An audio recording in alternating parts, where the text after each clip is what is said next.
Awesome. Thanks so much, Ariana. Thank you all so much for coming out. Thanks for having me. As she said, my name is Pablo Campos, and I'm here to spend some time with you all today. I'm super excited to be here, super excited to have this conversation with you all in general, but particularly right now in this moment, in this space where we are in the semester. I would imagine most of you all just had your first round of exams or midterms and are probably feeling it a little bit. I heard that it's about to be fall break for you all, so I really, my hats are off to all of you for coming in here and spending some time with us today, and even though, you have break really soon. So I'm gonna keep this relatively conversational, right? So I'll be kind of asking you all some questions throughout. I encourage you all to be thinking of questions for me as well. We'll have some time at the end where we'll have a Q&A and have it be pretty conversational, and even after that I'll be hanging out probably to answer any further questions or have a conversation in that sense as well. Does that sound good? Cool. So so before I kind of jump into everything, right, I want to kind of throw out a couple of key points, a couple of things that I want you to be thinking about as you're hearing my story, as we're kind of connecting on this deeper level, right? So for starters, I'm going to be talking about things like ADHD, anxiety, depression, addiction or substance use, and suicide in a pretty relatable way, right?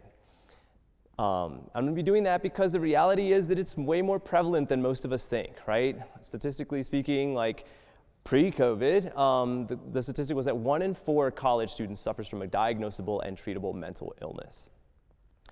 So think about that number real quick. Think about how many of us are here today. Think about how many are on campus, in your programs, right, in your classes. Like that's a lot of people, right? Of that 1 in 4, only 1/3 actually seek help for services.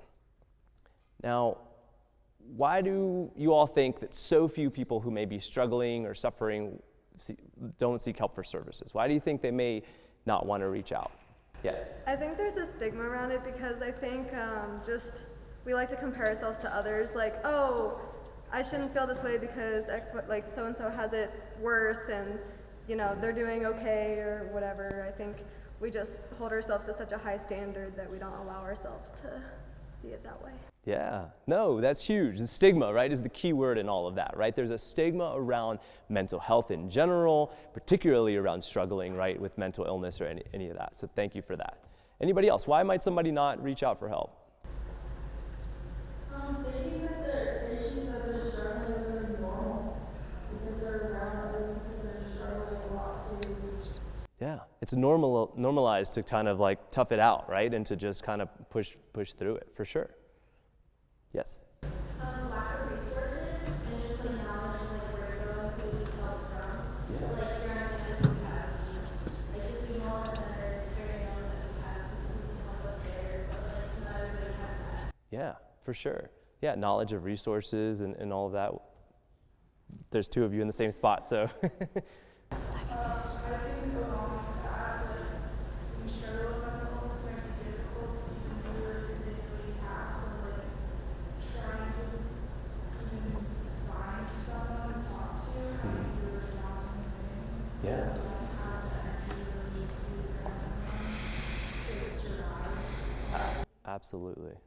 Yeah, once you're in it, it's hard to kind of to get moving with it. Absolutely. Yep. Another thing I don't know, I guess on campus we have a lot of different resources, but if you're not a college student, you have those resources that are really needed are actually really expensive, so it's not going to actually access those resources because they're like such a high cost. Yeah, for sure. Access. Y'all are thinking. I'm loving these answers. This is on point, right? So yeah, all of those things, right? There's a lot of barriers. And so having conversations like this to break down some of the stigmas, to bring awareness to resources, to be able to be more aware to look after one another, right? Those things are all really, really important, right? And so that takes me into kind of the next part of it in terms of just really kind of the understanding of how to break down the stigmas, how to address some of those things. I want you to be thinking about that, thinking about, generally speaking, these topics, right, as in a way that just, right, it impacts all of us to some way or another. And the second thing is, how do we address that, right? Because the reality is that you have, potentially one of 2 types of people, right? You may have somebody who may have been raised to understand that mental health matters, that mental illness is a thing. They may know that what they're struggling with may actually be a mental health issue, a mental illness, but because of some of the stigmas, they may not feel comfortable seeking help. They may not feel comfortable reaching out. They may feel like they need to tough it out, like they need to just push through. And so, and they may feel like they are alone in that, right? On the other hand, you may have somebody who may not have been raised to understand what this all is. They may not have been raised to understand just, that they're experiencing more than just regular day-to-day stressors, that there may be some anxiety, some depression, right, some ADHD. And so they may not know that there's help that can be sought for what they're experiencing, and most importantly, that they're not alone in what they're experiencing as well, right? And so that's that second bit, is how can we break that down and kind of shift that aspect. And so the third bit that I want you all to be thinking about is just, how do we take that next step to shift the culture around mental health and mental illness? How we interact with it, how we talk about it, how we approach it for ourselves, and then how, if we have that emotional capacity and space, how do we address it to, make it a better environment for others as well, right? How do we support others to get connected? So thinking about those three things, talking about these topics generally, what are some of the barriers that we can start to break down, and how do we shift the culture overall around how we interact with mental health, mental illness, and these topics to make a more enriching, culture for ourselves and for those around us, and ultimately potentially in a life-saving way, right? We all saw the stat that's really daunting, that's suicide is the second leading cause of death among college students, right? That's something that just, again, unfortunately, with everything that we're coming out of as a nation, right, those numbers are also going up. And so it's a real thing that we really need to think about and talk about, and that we can all play a small part in breaking that down, right? So I want you to be thinking about those three things. Now, I'm going to share my story of some struggles, of just my journey in understanding my mental health and mental illness and help seeking and some of the challenges that I faced. While I'm doing that, within the context of those three asks, I want you all to be individually thinking about your story. How did you first interact with mental health, right? What are some early memories that you have? When was the first time that you recognized that you were really, really, really, really sad about something, that you felt really, really lonely, right? We all have those memories. We all have interacted with mental health in different ways, right? And so I want you all to be thinking about what this all means to you. How do you interact with it? How do you currently interact with it, right? Is this conversation one of the first times that you've really sat down and given it some thought, right? We think about it so often on a level of crisis, right? Talking about, the highest end of the spectrum of struggling, of mental illness, of suicide, right? But we don't often think about everything else in between, right? And so a big part of this is increasing that awareness in a proactive way to shift, because our culture is just unfortunately super reactive, right? And so I want each of you to be thinking about that, how you interacted with it, like when was the first time you were exposed to it, and then from there, hearing my story and thinking about the examples that I'm going to give and how you may connect more or less with some of those. In that same light, I also want I see some of you have something to write with, but I want you all to be thinking of questions throughout. This is a topic that can be challenging. It takes time to process, but if something comes up, a question that you have comes up, try to capture it, because we can have that conversation at the end. That's going to be, really, really an awesome conversation that we can have if you can hold on to those questions as well. So I'm talking very quickly, and I've said a lot already. So what we're going to do for starters as well, just to kind of get in a good mindset for this, is I want us all to do a grounding activity together. So I want everybody to find a pretty comfortable seat. I want you to find relatively good posture. I want you to kind of kick your shoulders back. What we're going to do is real simple, right? We're going to take 3 deep breaths. I want you to inhale through your nose and exhale through your mouth, right? We do that to release heat. If you want to maintain heat, you do in through your nose and out through your nose. But to release heat, you go out through your mouth. Now we're going to take just 3 deep breaths together as a community. On 3, ready? 1, 2, 3.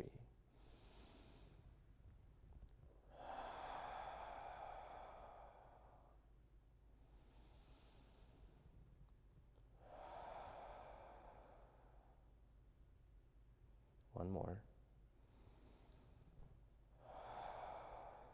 Now I want us to take 2 more, and I want us all to throw up our hands in this victory pose and like find a big morning stretch, all right? Come on, I see y'all resisting, go for it. And now I want you to take 2 more deep ones, all right, on your own time.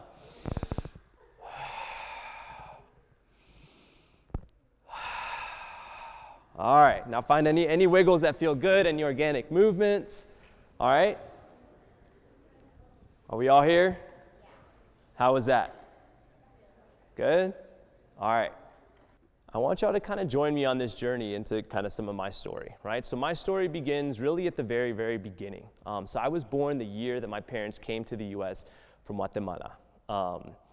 I always kind of assumed that I was kind of a bit of an accident, having been born during a time that was really, really difficult for them, right? But my mom assures me that I was this angel baby that brought them great joy during a time when they really needed it. Now, growing up, my mom will tell anybody who will listen that my sister and I were inseparable, that we were always together, we always played together and had fun together, and she practically raised me. But a lot of my memories as a kid are of me playing by myself, of of my toys, of just this kind of need for attention and just being by myself. And it kind of played out in kind of a strange way. So as a child, from infancy to about the age of 4, if I didn't get my way, I would throw these tantrums where I would cry, and scream so hard until I would legitimately turn purple and pass out. So for those of you that aren't familiar with small children or babies, it's not normal. They're not supposed to pass out. And this happened a couple of times. And my mom was really, really bothered by it, didn't know what was going on, right? And so that was just me at a really young age, just having some big feels, right? And so when my parents first came to the U.S., they worked really, really hard to make ends meet for my family, right? My dad worked 3 jobs, worked on a trash truck in the morning, construction during the day, and with a catering company at night. My mom ran a daycare out of the house during the day to take care of me and some other kids, and then worked the night shift at Taco Bell to help make ends meet, right? Despite that, they were able to raise me with really strong morals and values, right? My parents were able to raise me in Guatemalan culture, whereas my siblings, I have 2 older brothers and an older sister, were able to raise me in American culture, right? As they kind of assimilated coming to this country. Currently, I feel very fortunate to have been raised in a multicultural environment and all of that. But growing up, it felt like a bit of a setback for me, right? In Guatemalan culture, and I think in Latin culture in general, we're raised to be very passionate, very emotional, very intense, and as kids, and that changes a little bit later when traditional gender stereotypes kick in with machismo and all of that as a male. But as a kid, I was very passionate, very emotional, and I learned very quickly that that wasn't really the norm for young boys in American culture. Now, a perfect example that I can think of that was me and some of my friends in 4th grade had this wrestling club where we would go somewhere during recess where the teachers couldn't see us, and we would have all these wrestling moves. We had secret code names and secret moves, imitating what's now WWE, used to be WWF. It was super hype. It was a good time, right? Well, one day, I got kicked out of that club. One of my friends just kind of had kicked me out, and I was super upset. I went home, and I cried, and I broke my toys, and I lashed out at my parents, and I internalized it. I couldn't think of what was wrong with me. Why wasn't I good enough? Why wasn't I part of this club? And I think we can all identify with that feeling of being rejected, of feeling left out, or not being part of the crowd, right? And I was distraught, right? So I couldn't figure out what was wrong with me, why I wasn't good enough, and finally I thought of this great idea. I thought, well, let me call some of my friends from school and see if they still like me, right? So I got on the phone, and we, used to, back in the day, there was landlines, and we would leave voicemails and stuff. So I called several friends from my school directory and left messages sounding something like, "Hi, is Timmy there? This is Pablo from school. I just wanted to see if you still like me, if you still wanted to be my friend. Okay, thanks, bye." What would you think of if you heard that? You'd be like, what's that kid's deal? What's wrong with him? What's going on, right? And so I left several messages, and the next day I go back to school, and my friends come up and they're like, "Oh, you're back in the club now, don't sweat it."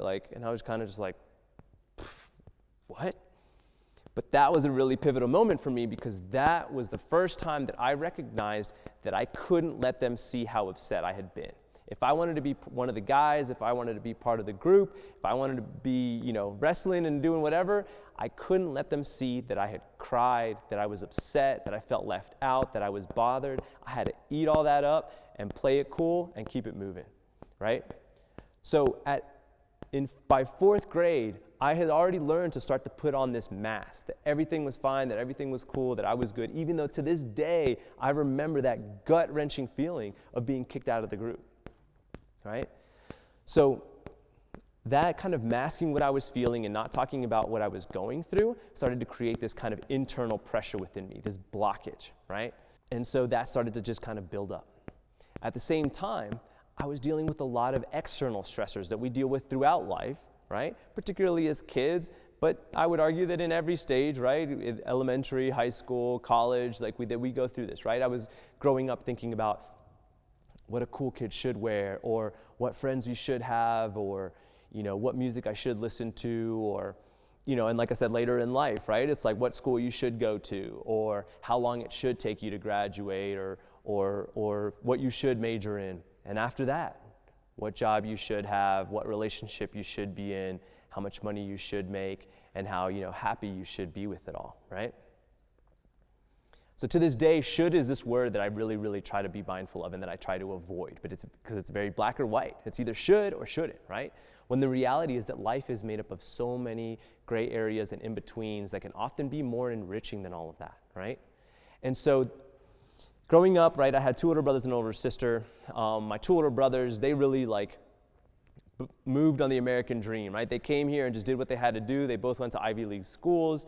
One went to Penn, one went to MIT, and so my parents and everybody was blown away by that, and they were super excited for them. And all I would hear growing up from either my friends' parents or my coaches or my teachers was, wow, look at your brothers, look at what they've done, they've come here and they've gone to these great schools, they're doing these big things, you're next. You're gonna do these things too. Now, I know that these people had really my best intentions at heart and they wanted me to succeed, and maybe they even saw some potential in me, but at the time, all I felt as a kid was this enormous pressure to succeed, to do really well. Right? I had my parents also telling me that they came to the U.S. for me to pursue this American dream, to get a good degree, to get a good job, to do all of these things. And so that pressure was just a lot, right? The pressure, the external pressure I was feeling of feeling that need to succeed, right? And we all get pushed in different ways from people that care about us and have good intentions. But for me, I turned that into this toxic pressure to succeed. And so that pressure, mixed with the internal pressure that I already felt at having to mask my emotions and not be able to express myself or talk to anybody about some difficult things I was feeling, started to kind of culminate in what first came up as these racing thoughts. So for those of you that are unfamiliar with racing thoughts, right, it's rarely positive things, right? It's rarely like, oh, I feel so great, I can't wait to go to school, I can't wait to go to class, I can't wait to ask questions, stay after class, talk to my teacher, get extra credit, do all these things, I feel so good, this is awesome, I feel so good, right? It's rarely anything like that. It's usually more along the lines of just don't even try, just don't even bother, just stay in bed, just don't go to school, just don't even say that. Why'd you say that? That was so stupid. Oh, they're laughing at you, you're not even trying hard enough, you're not doing it well, you're gonna screw up, just go home, just stay in bed, just don't even try, right? It's stuff like that.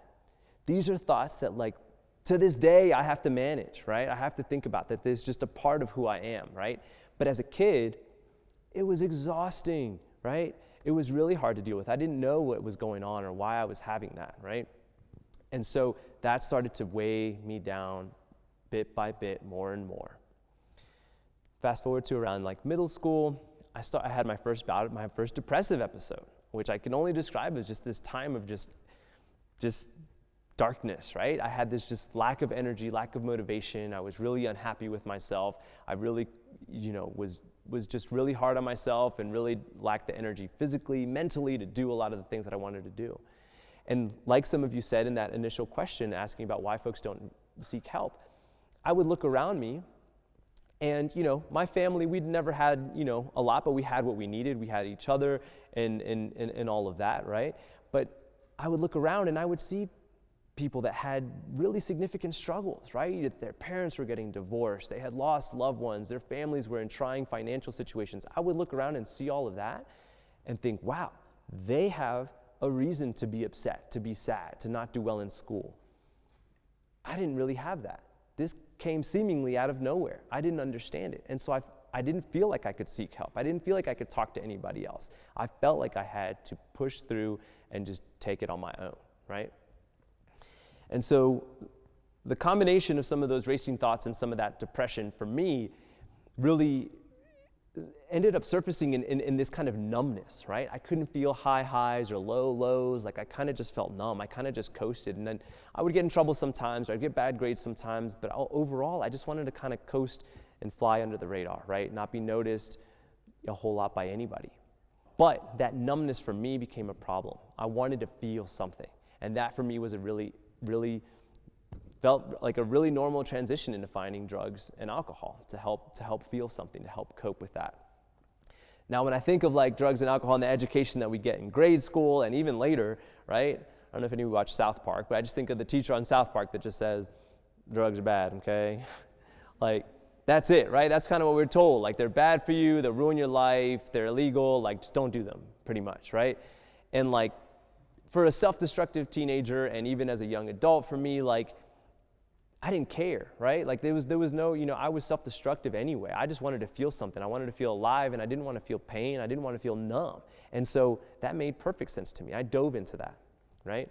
I talked a little bit about the lack of education that some of us have growing up, right? I didn't hear a whole lot about any of my family or anything like that growing up until I was much later in treatment, right? Until I was like 18 or 19. My parents came out and said that we have addiction or substance use, right, that runs in both families, right? Both of my parents' parents struggled with alcoholism, with substance use and stuff like that. Both, on both sides, we had depression, we had anxiety, all of that stuff. They didn't see how relevant that was. We didn't talk about it, right? And I would argue that in a lot of, your families, that's probably not a heavily discussed topic, right? Because there's a certain stigma around it. And so I didn't understand any of that. And so I dove straight into it, right? And things just started to kind of spiral, right? For me, that having gotten into drugs around like 7th or 8th grade. So I got caught for the first time in around, when I was in high school, freshman. And, my mom kind of, had found some stuff that I had and even then got me connected with resources, got me in therapy, got me in treatment, right? That's unheard of, especially in the Latinx community, right? For her to just say off the jump, she was a secretary at a school. And so some of the school counselors had said, hey, maybe you should get him some help. So she did that against like the cultural understanding that her and my father had. So I got some help pretty early on, but I kept going, right? In that therapy, I started to learn little bits and pieces though. I started to learn about some diagnostics that kind of may have been a good fit around that time. I started to learn about just what depression was, what anxiety was, what substance use disorder was, right? I got put on some medications, although I wasn't really told, or I don't remember hearing too much about what interactions they could have if I continued to use alcohol and other drugs, right? And so I kind of kept on my own path. But what was keeping it at bay, my mental health struggles at that time, was that I was coping relatively well without really knowing it. It's key that I was doing these things to cope without knowing it, because a lot of us do things that we enjoy, that feel good and all that, and we're not really taught how important they are for our own mental health, for our own mental wellness. We don't think about that much, right? So for me, I played soccer pretty much from the time that I could walk. I, at that time, was the lead singer of a band, although our band name was Bereavement, so you can probably imagine it wasn't a very jolly group of indie, hardcore music, but I was having a good time. I was coping relatively well. But again, the fact that I didn't know how important those things were for my mental health is relevant, because as my situation started to unravel and unwind a little bit more, I quit some of these things. Without really thinking about it. And my situation just spiraled out of control much faster than it would have had I been encouraged to maintain, to think about how much of a positive impact those things had on me, right? So I was coping relatively well. And yet, by sophomore year, like in high school, I had gotten into harder drugs, was drinking much more.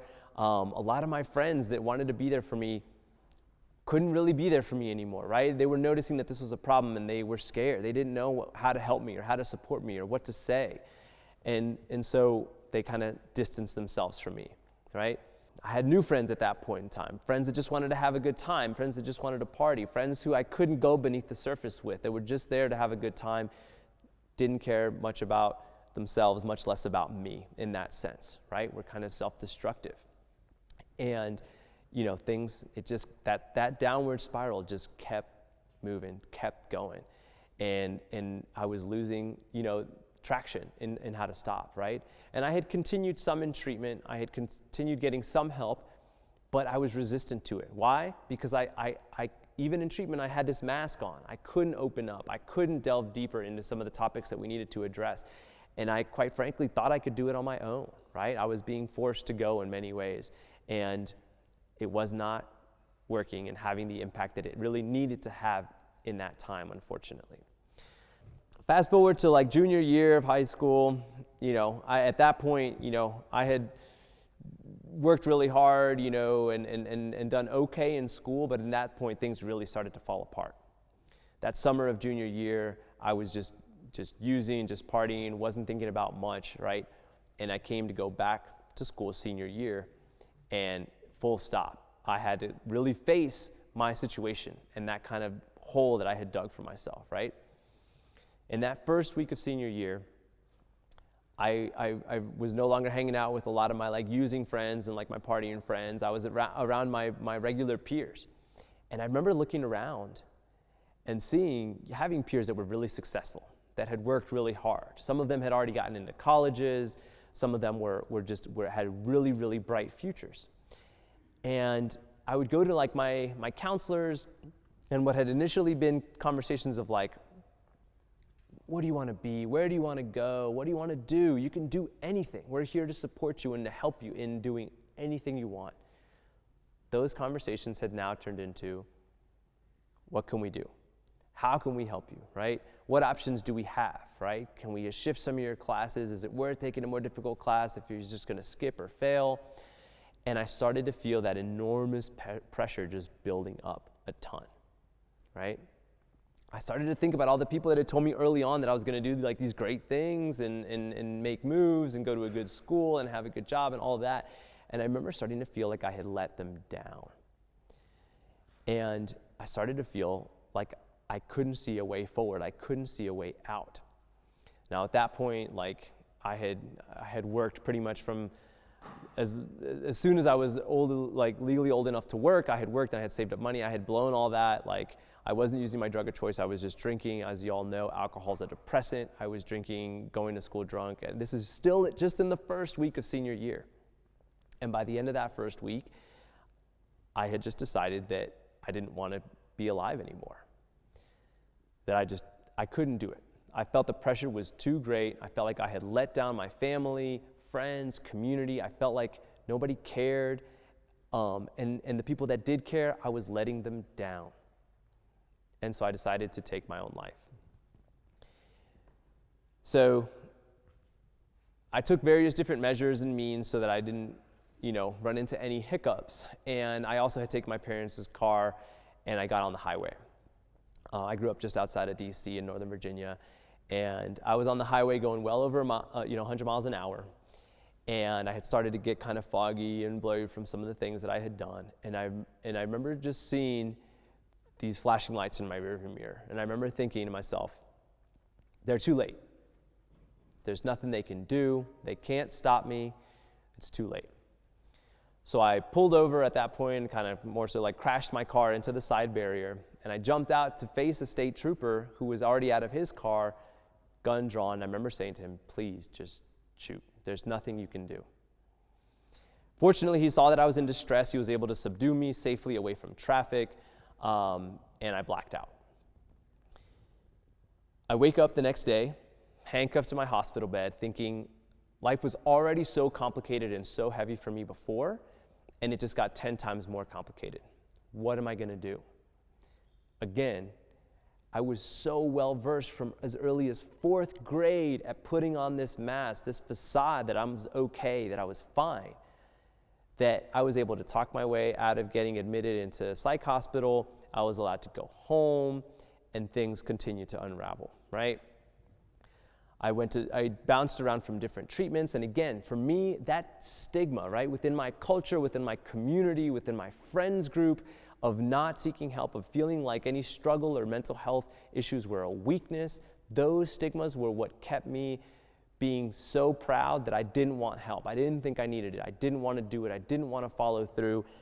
I had it. I had it under control. And things continued to unravel, right? I was really resistant to treatment. I ended up getting in a fight with a counselor that I had at that point in time. I got kicked out of a group. I had charges pending from being on the highway and getting into it with a state trooper. And so I, through all of that, ended up finally going to a residential treatment facility, which is probably where I should have gone initially, right, before all this started. Again, this is all reactive, right? There was no proactive really work being done in my family, among my siblings, for myself, right? And so I ended up in this residential treatment facility. I got to about day 24 of a 30-day program, a program that was focused strictly on substance use at that point.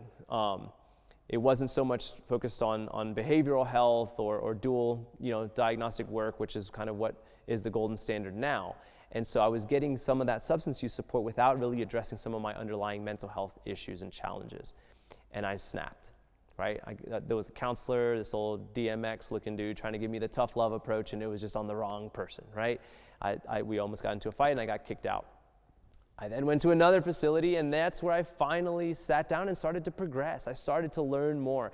I started to let go, right? I hated myself so much in those days, and I felt like I couldn't do it, but I finally hit a breaking point where I let go. And I thought about the 2 or 3 friends that I had that were there for me no matter what, that would write me letters, that would tell me no matter what kind of person you are, what you're going through, what you're dealing with, we love you, we're here for you, we believe in you, right?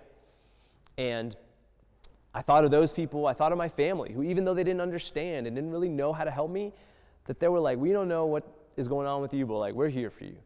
And I was so fortunate and so privileged to have that, right? And I remember thinking, I need to just trust them, to trust the professionals that are trying to help me, and I need to just push through, right? So I finally graduated high school by myself in this lonely special school, I called it, but I graduated, and I remember going to my therapist at that point, right? This super old white guy with this curly mustache, and I went to him and I was like, Mr. Skinner, I'm super happy to be here, to get out, I'm ready to face the world, and this and that. And I remember him just rocking in his chair and twirling his mustache, and he was like, Pablo. Oh, that was creepy. Cool. Okay, no, this is fine. This is great. He was like, Pablo, your true test isn't going to be when you're sitting in a facility where we're telling you when to eat, sleep, and go to the bathroom. Your true test is going to come when you're out there living your life and shit hits the fan, right? Life throws you a curveball. Your true test is going to be, can you maintain the momentum that you have in this moment right now to take on life and push through when you have an obstacle thrown your way or when you face adversity? And I was like, oh, that was deep. Okay, yeah. And so that's been how I've kind of lived my life since then, right? So I got out of there, I graduated, I did all that. I still hit some really significant hiccups, and I'm even reluctant to call them bumps in the road because they were major obstacles, right? I had to return to use 3 or 4 times. I was re-hospitalized for suicide ideation twice after that. I'm kind of proud of this one. I failed out of community college 3 times. I don't know if y'all knew that. That's probably a record or something. I should get an award. But yeah, I had failed out of community college 3 times before I finally figured out what I needed to do, right? I started to kind of make some big changes in my life, right? I had to get rid of all of my old friends that were just party friends, all right? I had to I started playing soccer again. I started singing again, although mostly only in the shower, but I was singing again, and I started cooking and recognizing how hangry and cranky I get if I don't eat, right? I started working at a health club, just working the front desk at a gym, and like would train with some of the trainers, and I realized how much I needed to be active, or like I feel like crap. And so in doing all of those things, right, I got a dog. I learned that I needed to, walk it 3 times a day and train it and cuddle it and do all these things, right? All of those things helped me establish like foundation upon safety net and backup plans, so that no matter what life threw my way, I would be able to bounce back. I would be able to keep my momentum. I would be able to be that best version of myself. That was what it took. It took all of that for me to be able to do that, right? And so it isn't until now, right? Fast forward to today, right? I eventually, after failing out of community college 3 times, finally ended up going back after working for a couple years. I got my associates, I got my bachelor's, I met my partner, and she and I bounced around. We moved to Raleigh. I graduated. I have my master's of social work. I'm a licensed clinical social worker. I'm a licensed clinical addiction specialist, and I have 2 small kids. But it isn't until now, after all of that, right, that I look back at my whole story and I think, why did it have to take all of that for me to figure this out? And the answer is, it didn't, right? All it takes is for individuals, right, and as a collective, for us to shift things, right? Thinking back at all the different places, right, whether it was my school teachers, right, whether it was my counselors, whether it was my siblings, my parents, how could there were so many places where there could have been earlier intervention. And still, I was really privileged in what I got. The fact that my mom sent me to treatment after finding, something minimal, that was a huge help and a huge start, but I also almost still didn't make it, right? And so, part of what I should have really prefaced all of that by saying too, is that I'm older than I look, right? And so I went through all of that without going through what y'all just went through, and this cluster of just a pandemic and this social tensions and everything that's this all sort of upheaval that we're dealing with in our society, in our nation right now, right? And so that kind of brings me to, what can we do? What can be done? What can we walk away from this? How can some of you walk away from this conversation tonight and start to enact change, right? And so that's where I'm going to kind of jump into that, but I also, as we start to get to that point, I want you to start thinking of questions. If you have any questions on my story, on your situation, on how you can make change, I want you to start thinking about that, right? Start metabolizing that and thinking about some questions that you might have, so we can get to that part of tonight. But yeah, so in all this, right, in terms of what I kind of encouraged you to think about before we started, it's thinking about really just this, what we're doing right now. How can each of you, through simple conversation, start to make small shifts, right? Whether that's shifting the way you engage with your friends, with your peers, right? Most of us have, a group or a handful or 1 or 2 people that we interact with, some sort of friends, right, that we interact with. Think about how, on what level do you connect with them? How deeply do you know whether they're struggling, whether they're doing well, right? Through simple conversation, how can you start to shift that? How can you model good practices? Whether that's practicing self-care, having boundaries, whether that's being vulnerable, right? Sometimes you can't just dive into deep conversation with somebody else. Sometimes maybe you need to share a little bit, right? To open that avenue of communication up. It sounds simple, but that's part of what this movement needs to look like, right? And I call it a movement because that's really what it is. Right now, there's a lot of research coming out that there's a mental health crisis right now, right? For some reason, we're so resistant to talking about this topic that people are dying.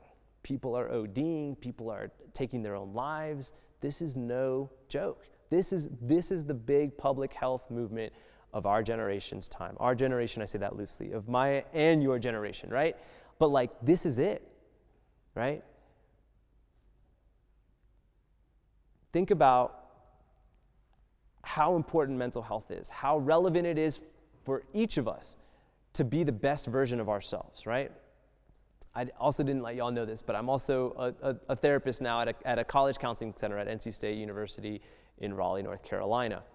And one of my pep talks that I give all of my students is, yes, you are here for us to support you in finding stability, in addressing some concerns that you have that have brought you here.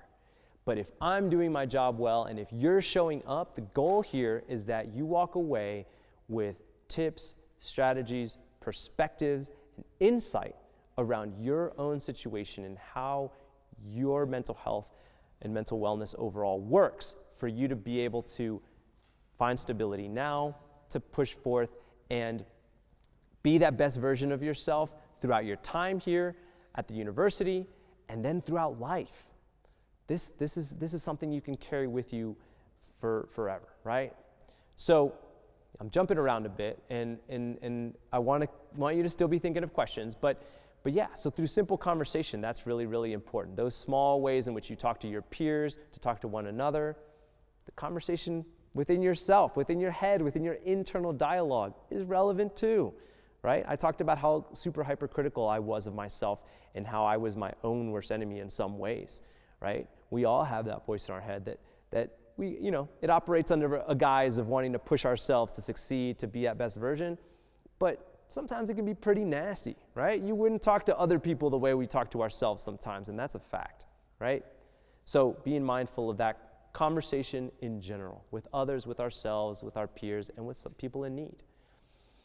The second thing is, I had asked you all to think about your own story, your own journey, right?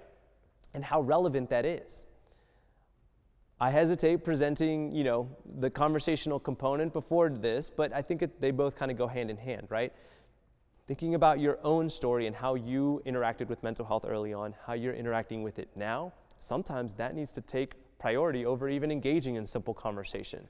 Because sometimes we don't really, we need to find our own stability and our own stable mental health and mental wellness before being able to support others and to be there for others, right? But that's critical too, thinking about how you've interacted with it. How can you break down certain aspects, right? Is that through talking to your family, right?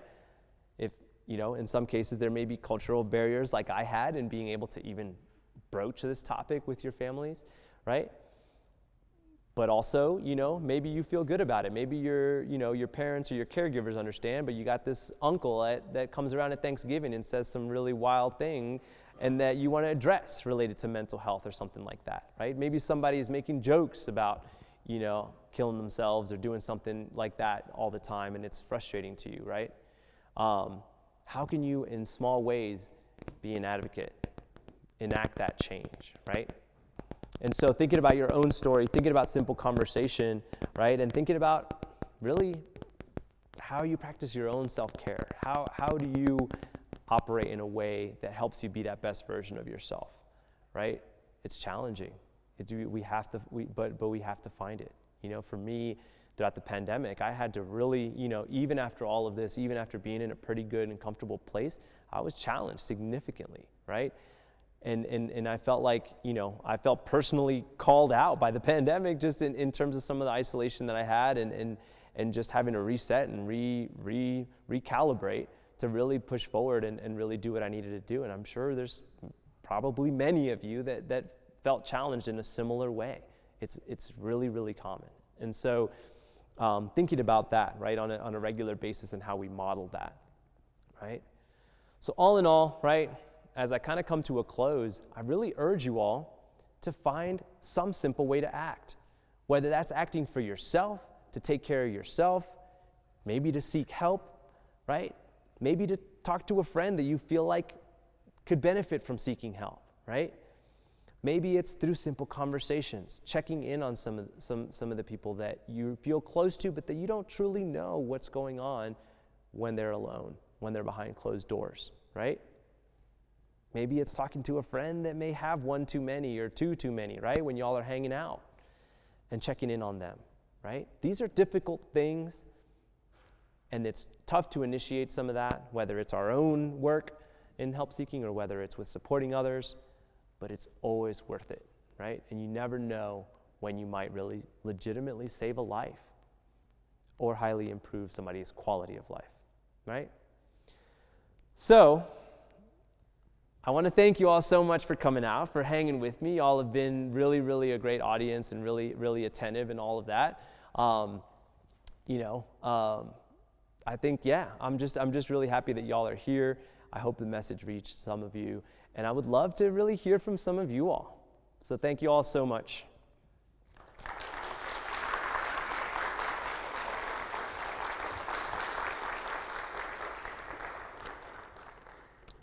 All right, how do you start the conversation? How do you maintain positive coping during a deep depression? So that's a great question. Starting the conversation is tricky, right? But kind of, I'm encouraging you all to think about the outcome, right? Like, it's so hard. It's to start that conversation sometimes. It can be awkward, right? Even having y'all come and sit down tonight, knowing that we were going to talk about some deep topics, I'm sure was pretty difficult, right? But like, once you start that conversation going, it can be so rewarding, right? And like, everybody can relate to some capacity, right? We've all been impacted by this to some level, right? Many of us personally. So how to initiate it is really kind of just finding that avenue to overcome the fact that it is just a difficult conversation to have. And then also, again, finding that vulnerability within yourself to kind of initiate that conversation, right? Whether it's with a sibling, with a family member, with a peer, it's almost always worthwhile, right? On the flip side of that, I feel obligated to say, I mean, I'm speaking not as a clinician tonight, just as a personal, as a human and somebody who's experienced some of this stuff, right? But a part of me also wants to say that if somebody's really struggling, right? When we talk about like crisis intervention trainings and all of that, right? If you really are concerned about somebody, the best practice is to just ask directly, right? Are you feeling suicidal right now? Like, are you, that's just the best way. And the reason being, or the school of thought is just, yes, you might be risking offending them.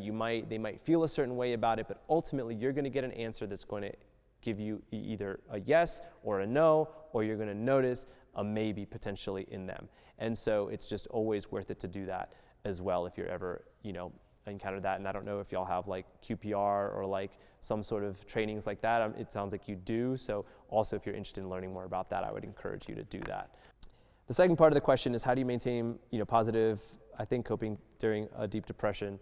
That's hard. That's where, for me, it was having a strong support system of people that I had open dialogue with and open feedback with to hear, if they notice things. Because again, that depression, when that hits, it's hard, right? It's like you have these sunglasses on. It's hard to notice. It's hard to catch yourself, right? And that's where it's like building up all the self-care and all that to try to manage and to reduce the intensity if and when that does hit.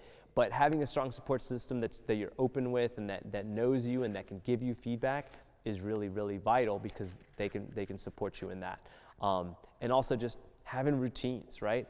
Even if you start to feel a bit depressed, right? I get seasonally. I have to start taking vitamin D in the fall, then I have to really up my workouts and be active and be on top of what I'm eating, how much I'm sleeping, hydrating, and being active, because I know that I might start to kind of lag a little bit in the winter. And so that's really important for me, right? So being self-aware and knowing what works best for you and having a routine can be vital. What should you do if you don't have enough time to seek help? Being college students sometimes is very time consuming. That's a great one. That is one that I hear all the time in the students that I work with. And so it's hard for me to kind of put into perspective, I guess. Well, maybe not, but like it's just so relevant, right, to take care of yourself, right? We often just approach, and I'm sure y'all have heard this before, right, of seeing mental health just as important as physical health, right? And if you think about how you would address that, right? If you had a bum knee or if you had a sprained ankle, like that would take priority, right? Mental health is no different. It is, if you're struggling and you need to seek help, it is likely starting to or has already impaired your functioning in school, socially, at home, right? You're not being, again, that best version of yourself. Like, it just happens. And so trying to find the time, right? It sounds like y'all have a really good counseling center and y'all have a lot of services available. So just finding, ways in which to be flexible. I know for some of my students, I have to talk to professors at times. I don't know if y'all's center does that necessarily. It sometimes is a kind of a worst case scenario, but like there's usually if you're able to speak with your professors on your own, like that's really, they're really understanding and stuff like that of supporting you. And so as far as time of day goes, I know, I don't know y'all's schedules and which programs you're in and how demanding they are, but it's something that I would urge you to find time for and prioritize it, because that's just another part of just how we see it culturally, is that it doesn't really, that there's other things, right, that we need to be doing more so. So I hope that helps a little bit for that one. What are some of the best ways to balance reaching out to someone struggling while taking care of your mental health? Or how can you support someone struggling while prioritizing your mental health? I love that that was phrased in 2 ways. Thanks for that. And a kind of similar question is, I found out my little sister has been cutting herself. I don't want to seem selfish, but as her older sister, I feel like I am, spiraling. I don't know what to do, advice. So I want to first and foremost just validate that that's really difficult and challenging. And yet, it is something that can be addressed and managed. And so I think, for both of these, it's important to note, right, that even though some of you may be studying it, right, none of you are trained professionals, right? And so in terms of supporting others, I love that these questions also kind of were in tune with checking in on yourself in terms of supporting others, right? So you want to make sure that you have the mental capacity and emotional capacity and the resources to support others. And you also need to know, and this is kind of can be difficult and nuanced at times, know when to get them connected to other resources, right? Because you're not trained professionals and you have so much already probably on your plate. And so, in many cases, right, if you're starting to feel, where it said like, spiraling a little bit, if you're starting to feel really impacted and really overwhelmed with, a sibling that's struggling or a friend that's struggling and it's starting to really impact you, it's okay for you to seek help too, right? I'm sure, there's initial services that you could take. You don't have to go, full on into treatment, right? You can kind of just seek a brief intervention to support you in understanding and being a solid peer support and connecting with that person. And so, yeah, I think the kind of bottom line is be mindful of your own capacity, of your own limitations that you might have, and of your own mental health in all of this, right? I always preach the whole, like when you're on a plane, right? You have to put your oxygen mask on first before you help anybody else. If you don't do that, right, you're not going to be able to help somebody else if and when the time comes. It's going to be really, really difficult.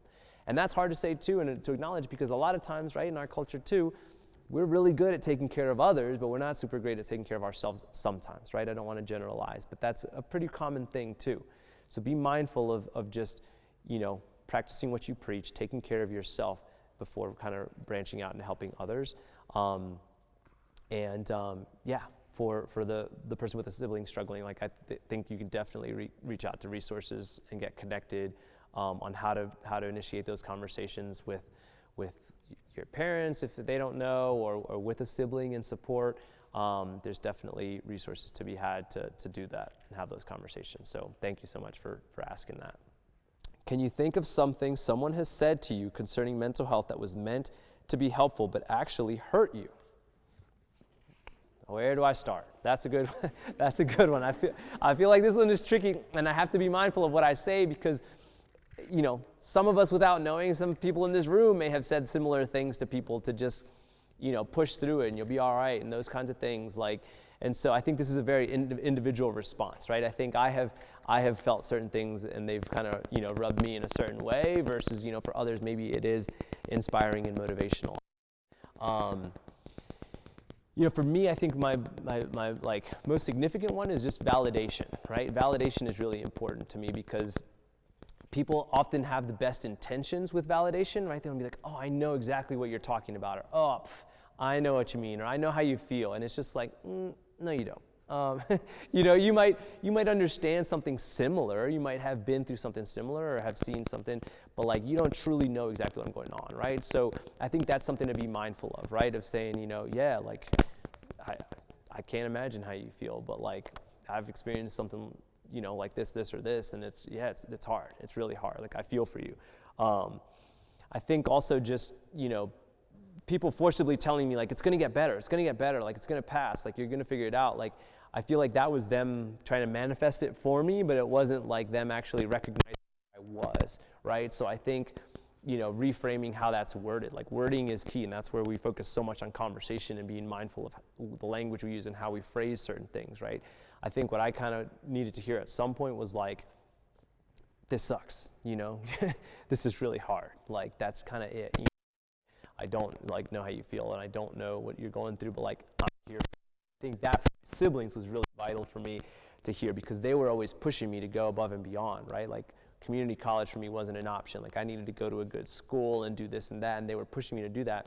And it took for me to like screw up a lot for them to be like, look, we don't care about any of that. Like, do you? Like, we love you. Like, we're here for you. We've got your back no matter what. And like, you know, just you'll figure this out. We know you can do it, you know, believing in me. And so, yeah, so I hope that was some good examples that kind of answered that. How do you go about opening up to someone about your struggles?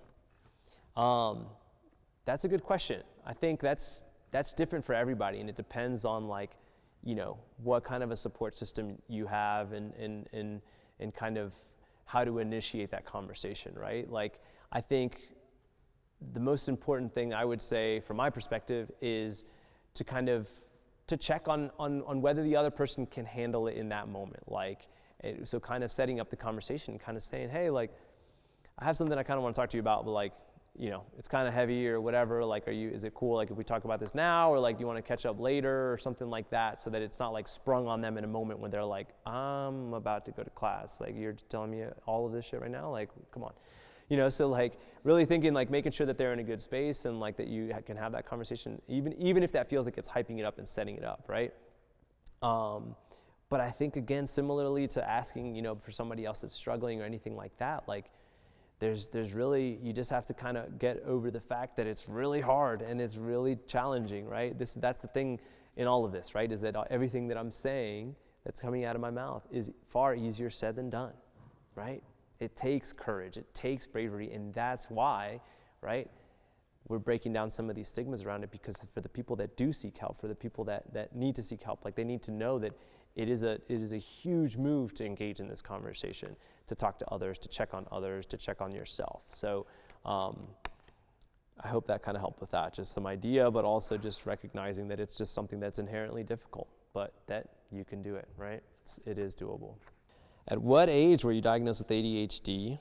That's a good one, because I actually it took a long time. I wasn't diagnosed with it until I turned 18.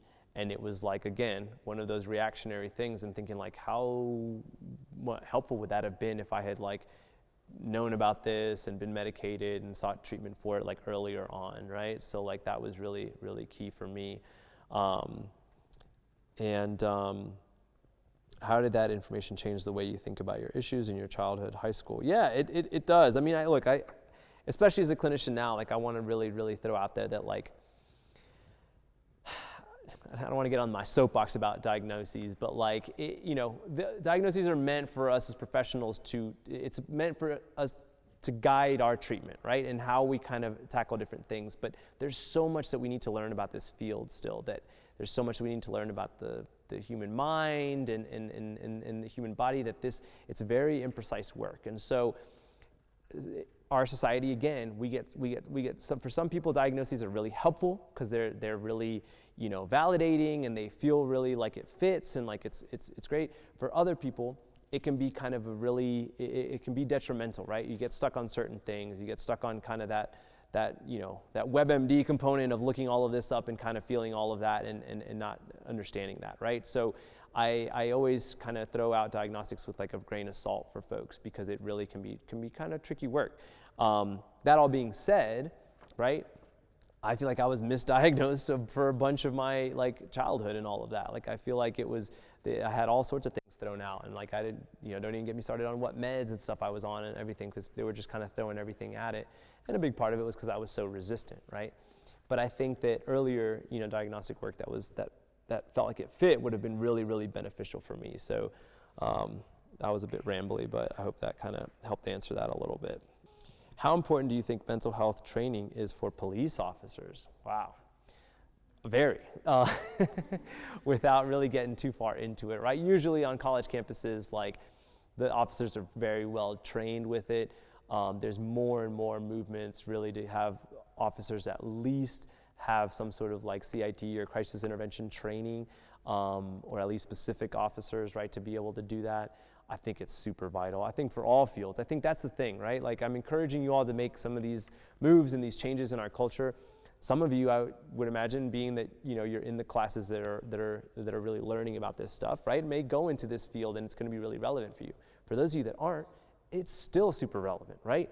It's relevant for you individually in terms of how you kind of carry yourself and how you push yourself to be that best version of yourself. And it's also relevant for you to understand how to interact with others socially. Like there's just so many merits to understanding, mental health overall, mental wellness, and how that all really impacts people on a regular basis. So very vital in general. So yeah, any other lingering questions? I'll take shout outs too as needed, but I think that's all the note card. So any other thoughts? I've said I would plug the NAMI, chapter as well, and I think they meet on Wednesdays at 4, and it sounds like there's some resources there. Did you want to throw anything else out to supplement that statement? Yeah, so going off of the resources, if you guys wanted to, at the end of this, I have this QR code for our campus resource hub. It brings you to literally all of the resources on our campus all together, and there's a little behavioral health section on it as well. And then also NAMI on campus, we're basically a mental health student-led service for clubs. So if you have questions about mental health, we can connect you to resources. We do prevention events and stuff like that as well. So you can consider us a smaller resource, obviously not for like helping with actual mental health concerns, but we can help connect you with other things. And then I actually did have a question for you. If you could say one thing to your younger self, what would you say? One thing to my younger self, probably, yeah, that's a tough one. I've had it before and it changes almost every time, but I would say to let go of the pride. Like I was just so hard-headed and so resistant and like really like self-sabotaged a lot. Like, so I would say to let go of the pride and to just to access, let people help me basically. So thank you for that. Any other thoughts or questions? I won't be a therapist up here and let the awkward silence go too long. But thank you all so much again for coming. It's been a blast. I'll be around if you want to pop by and say hey. Otherwise, best of luck with the semester, and think about getting out there, right? I guess that's the one last thing I'll say before we fully wrap up is like, part of sharing this conversation is like, you can even tell people that you came here, right? You can share my story, like, and you can share, your interaction with it. Like, that's the first way to do it, right? We can all kind of, make that change, right? And somebody once said, like, if you can change one person, you can effectively change the world. And I'm not in the business of changing people, and I don't think that any of you need to be, but in conversation, whether it's through social media, through sharing it, through discussing, just even having come to something like this, you cause that ripple, right? And that really could make a huge difference. So thank you all so much again. Take good care. Awesome.